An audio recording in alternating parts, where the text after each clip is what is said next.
What's up, FlashBeat fam? Get ready for a rapid-fire news dump that's going to blow your mind. First up, the boxing world is still buzzing about the epic clash between Terence Crawford and Canelo Alvarez. We've got all the details on when that massive fight finally wrapped up, who won, and what it means for the sport. But that's not all. We're also diving into the weather across Wyoming for Monday, September 15th. Is it a sunrise of sunshine, or are you bracing for some breezy conditions? We've got the breakdown for every corner of the state, so you know what to expect. Then, we're heading across the globe to Nepal, where the Gen Z movement, led by Sudan Gurung, is staging a massive protest right outside the Prime Minister's residence. They're demanding major changes and a shakeup in the cabinet. We've got the inside scoop on their demands and who's being targeted. And finally, a late-night drama unfolds in Scotland as the Gullane Co-op store was broken into just before midnight. Police are on the scene investigating this shocking incident. Stick around for all the details on these stories and more. Don't forget to like, subscribe, and hit that notification bell so you never miss a beat. Crawford versus Canelo, the fight that went the distance. Did you stay up late for the biggest fight of the year? The highly anticipated showdown between Terence Crawford and Canelo Alvarez finally concluded late Saturday night, September 13, 2025, at Las Vegas's Allegiant Stadium. After a grueling 12 rounds, it was Crawford who emerged victorious by unanimous decision, etching his name in boxing history. The main event, streamed live on Netflix, was a spectacle from start to finish. With the undercard fights, athlete introductions, and the main bout itself, the entire broadcast pushed past midnight local time. The actual in-ring action lasted approximately 47 minutes, but the full event, including ring walks and the reading of the scorecards, stretched closer to an hour. This timing meant that fans on the U.S. East Coast were watching the fight conclude well after 3:00 a.m. ET on September 14th. Crawford showcased his dominance early, utilizing his speed and precise counterpunching to control the pace. While Canelo attempted a comeback in the middle rounds, Crawford's defense proved formidable. The tension peaked in the ninth round with a fierce exchange of blows and a brief pause due to a head clash, leaving fans on the edge of their seats. Ultimately, the judges scored the bout 116-112, 115-113, and 115-113 in favor of Crawford, crowning him the undisputed super middleweight champion.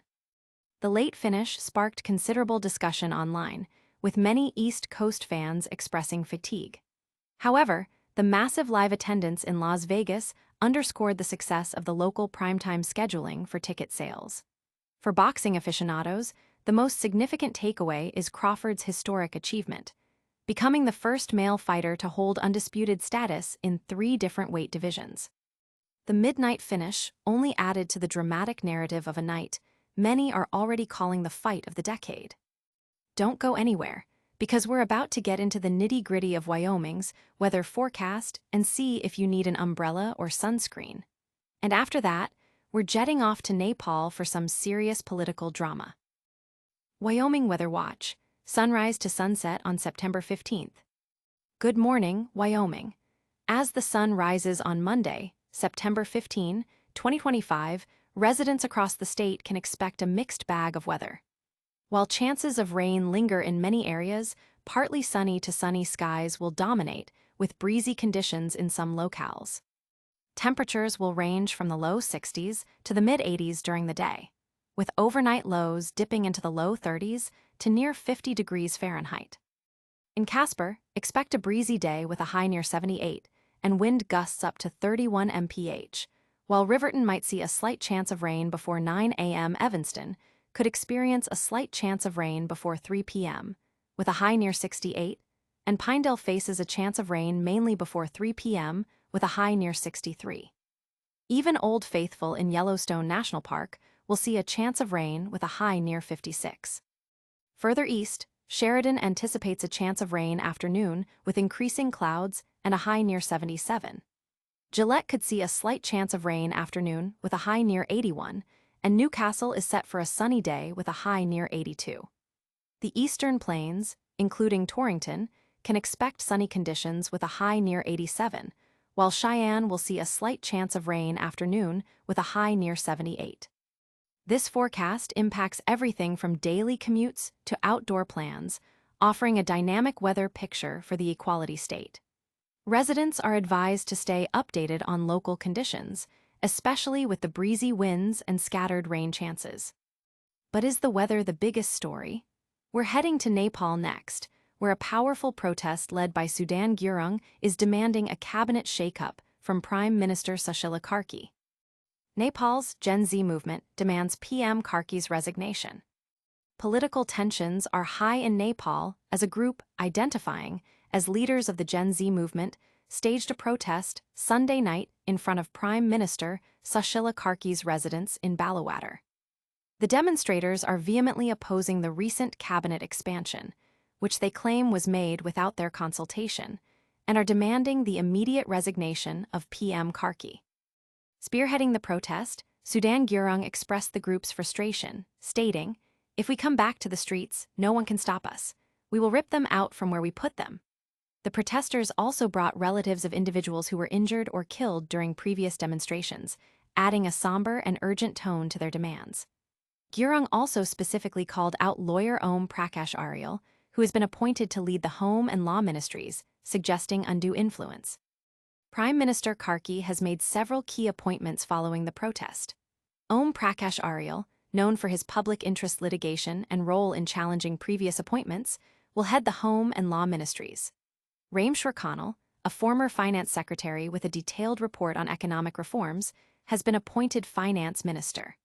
Kulman Geising, credited with ending load shedding as the former managing director of the Nepal Electricity Authority, will lead the energy ministry. The cabinet expansion is part of PM Karki's efforts to stabilize the government after her predecessor, KP Oli, resigned under pressure from the Gen Z movement.